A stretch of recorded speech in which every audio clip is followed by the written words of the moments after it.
Assalamualaikum warahmatullahi wabarakatuh.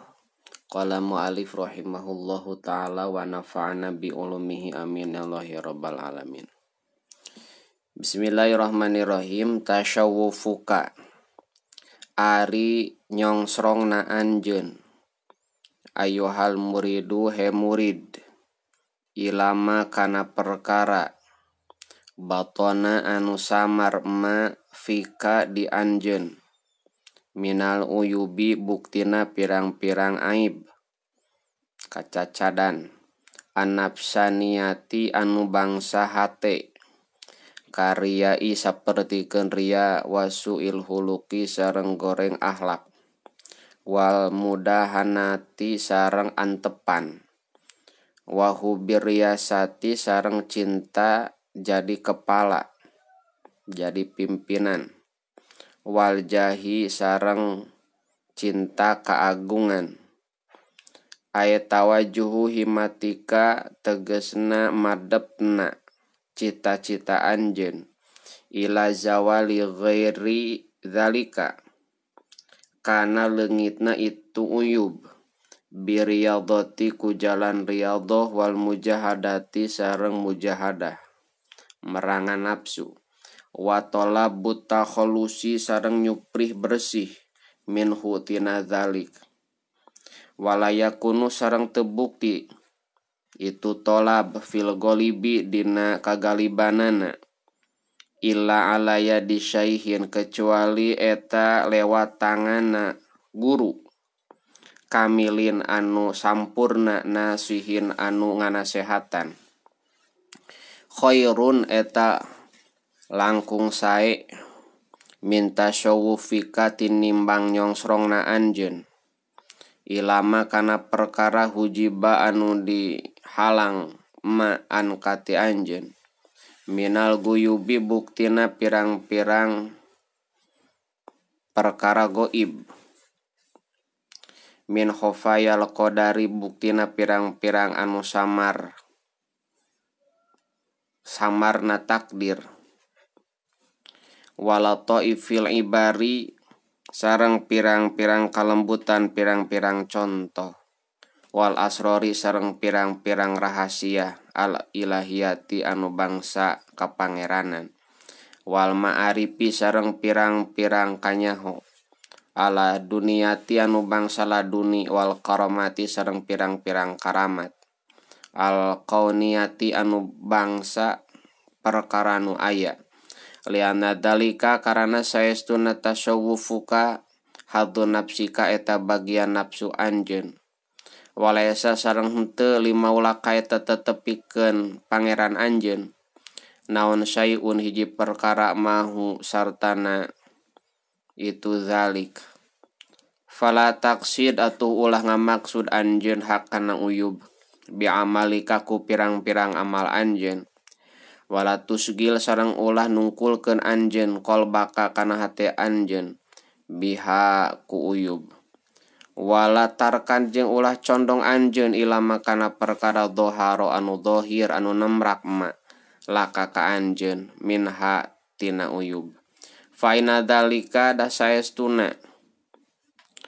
tusgil yakdahu eta nyacad dzalik fi ubudiyatika dina kumaulana anjeun walida sareng tina kulantaran yakdahu qalu nyararios para ulama kun kana lapad kun talibal istiqamah kun kudu bukti anjeun talibal istiqamati eta anu nyuprih istiqamah ajeg wala takun sareng ulah bukti anjeun talibal karamati eta anu nyuprih karomat khawariqul adat fa inna nafsaka da saestuna nafsu anjeun tataharraku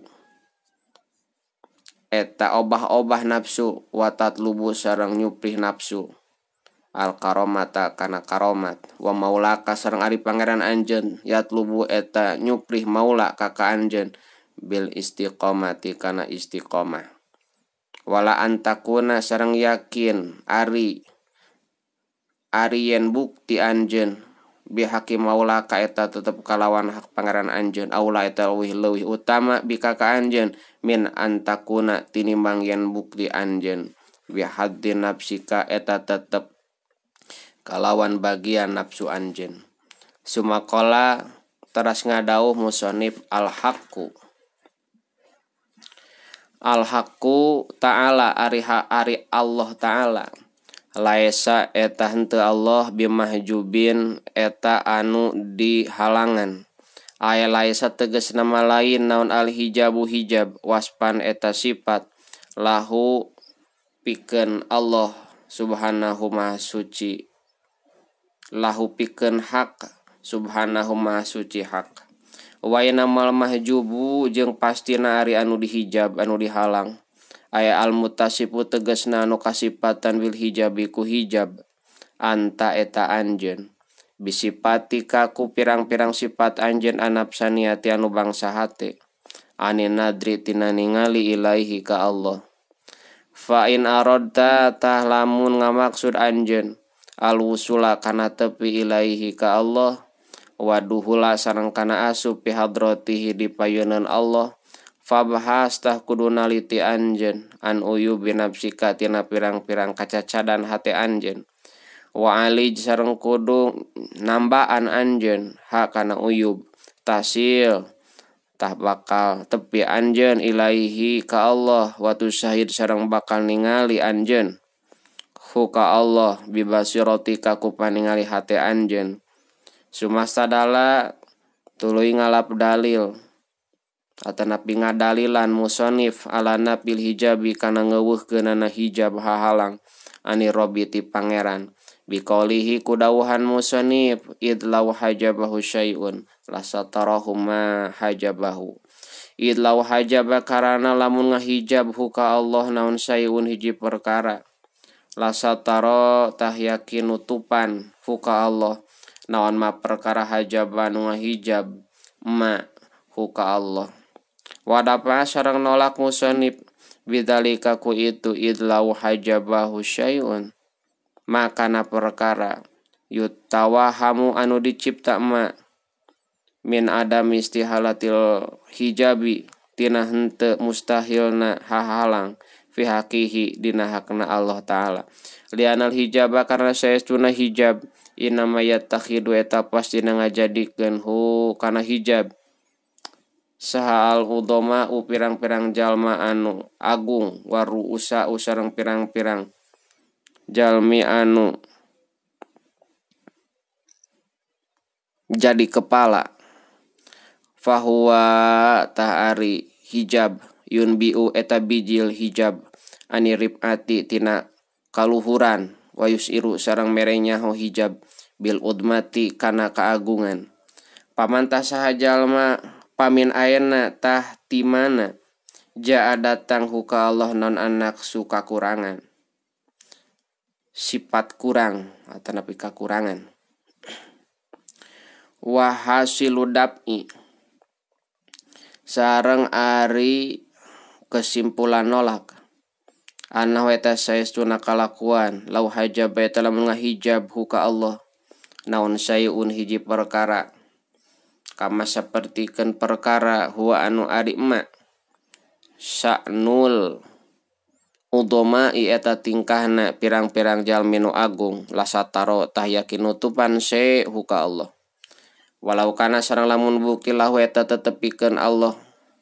naon satirun anu nutupan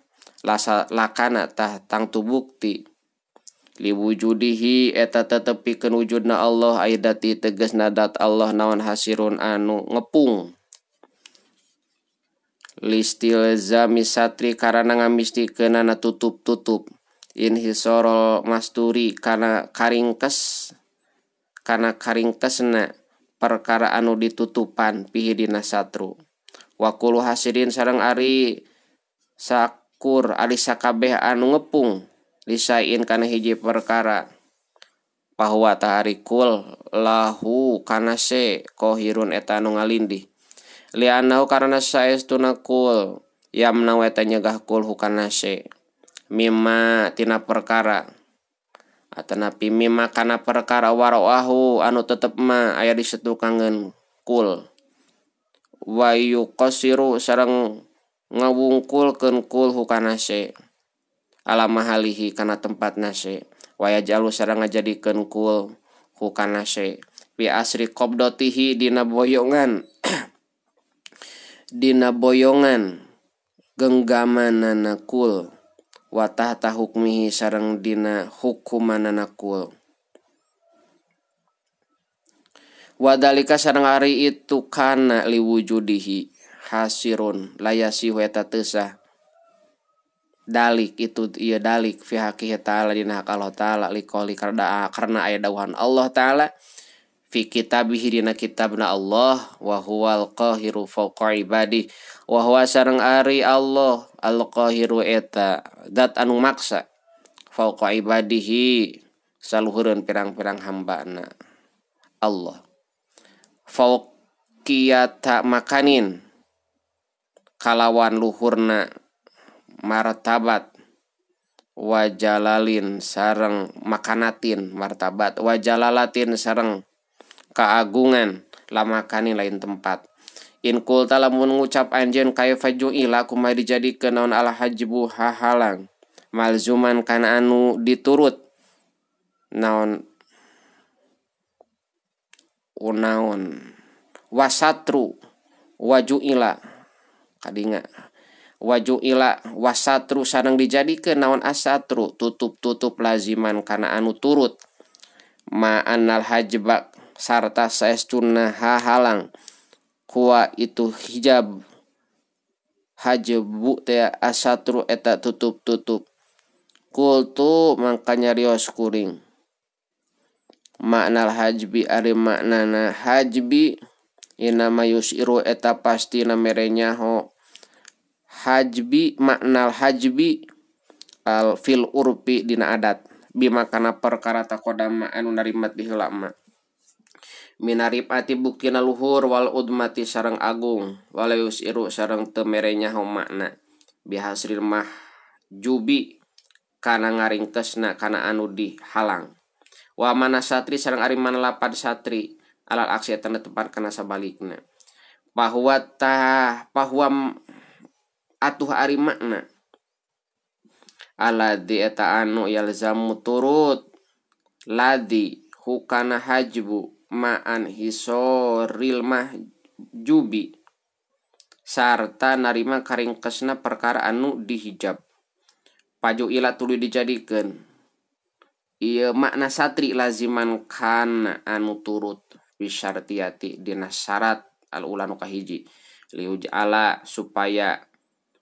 yen dijadikeun mak itu makna malzuman kana anu diturut fisaniyati dina syartiyah anu kadua wal mana sareng ari maknana anna eta saestuna kami launadorna eta lamun mikir-mikir kami makana perkara tak tadi anu nuduhkeun hi kana emak naon udmatuhu kagungan Allah subhanahu maha suci Allah min thubutil hijabi buktina tumetepna hijab hahalang lakana tahtang tubuki lahu eta tetep ka Allah naon satirun anu nutupan fatagoyaro atuh narima silih bedaan